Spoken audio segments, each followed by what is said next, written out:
First aid. Okay, അതായത് അപകടം സംഭവിക്കുക, അവിചാരിതമായിട്ട് നമുക്ക് എന്തെങ്കിലും അസുഖങ്ങൾ ഉണ്ടാവുകയൊക്കെ ചെയ്യുമ്പോൾ ജീവൻ നിലനിർത്താനും അതുപോലെ തന്നെ ഒരു അസുഖം വന്നു അതല്ലാന്നുണ്ടെങ്കിൽ ആ ഒരു അപകടത്തിന്റെ പ്രത്യാഘാതം കുറയ്ക്കുക, അതായത് അപകടത്തിന്റെ ഇന്റൻസിറ്റി കുറയ്ക്കാനായിട്ട് നമ്മൾ ആദ്യം നടത്തുന്ന ഇടപെടലിനെ അതല്ലെങ്കിൽ പ്രഥമമായിട്ട് നൽകുന്ന ചികിത്സേനെയാണ് എന്തെന്ന് പറയുന്നത്, പ്രഥമ ശുശ്രൂഷ എന്ന് പറയുന്നത്. പ്രഥമ ശുശ്രൂഷയുടെ പിതാവ് ആരായിരുന്നു? ഫ്രെഡറിക് ഇസ്മാർക്കാണ് പ്രഥമ ശുശ്രൂഷയുടെ പിതാവ് എന്നറിയപ്പെടുന്നത്. ഫസ്റ്റ് എയ്ഡ് എന്നുള്ള പദം ആദ്യമായിട്ട് ഉപയോഗിച്ചതും ഇദ്ദേഹം തന്നെയാണ്. ആരാണ്? ഫ്രെഡറിക് ഇസ്മാർക്കാണ്.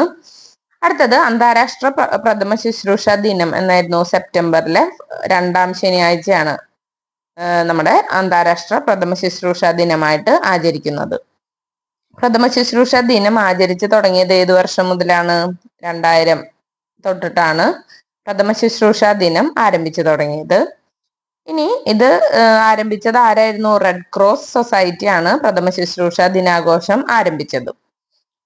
2023 പ്രഥമ ശുശ്രൂഷ ദിനം ആഘോഷിച്ചത് എന്നാണ്. അതായത് നമുക്കറിയാം എന്താണ്, സെപ്റ്റംബർ മാസത്തിലെ സെക്കൻഡ് സാറ്റർഡേ ആണെന്ന് പറഞ്ഞു അല്ലെ. അപ്പൊ 2023 പ്രഥമ ശുശ്രൂഷ ദിനം ആചരിച്ചത് സെപ്റ്റംബർ 9 ആയിരുന്നു. അന്നായിരുന്നു സെക്കൻഡ് സാറ്റർഡേ.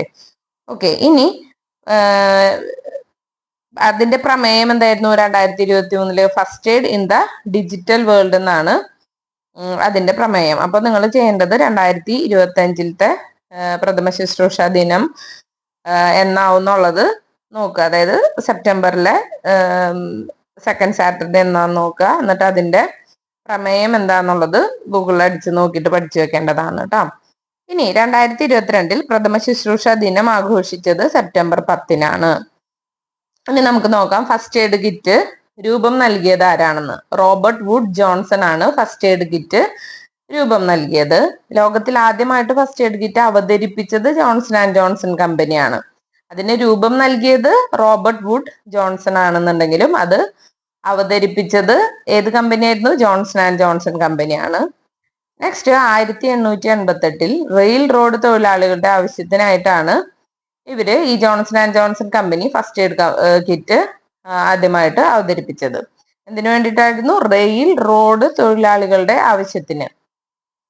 ഇനി ഫസ്റ്റ് എയ്ഡ് കിറ്റിൽ എന്തൊക്കെ ഉണ്ടാവും? റബ്ബർ ഗ്ലൗസ് ഉണ്ടാവും, കത്രിക, ചവണ, തെർമോമീറ്റർ, ബാൻഡേജ്, ബേർണോള്, വൃത്തിയുള്ള തുണികൾ ഉണ്ടാവും, ആന്റിസെപ്റ്റിക് ലോഷൻ ഉണ്ടാവും, പഞ്ഞി, plaster, soap, I wash, CPR mask, അങ്ങനെയുള്ള കാര്യങ്ങളൊക്കെ ഉണ്ടാവും. ഇതെവിടെ വേണം? സ്കൂള്, വീട്, ജോലിസ്ഥലം, വാഹനങ്ങളിലൊക്കെ ഇത് ആവശ്യമാണ്.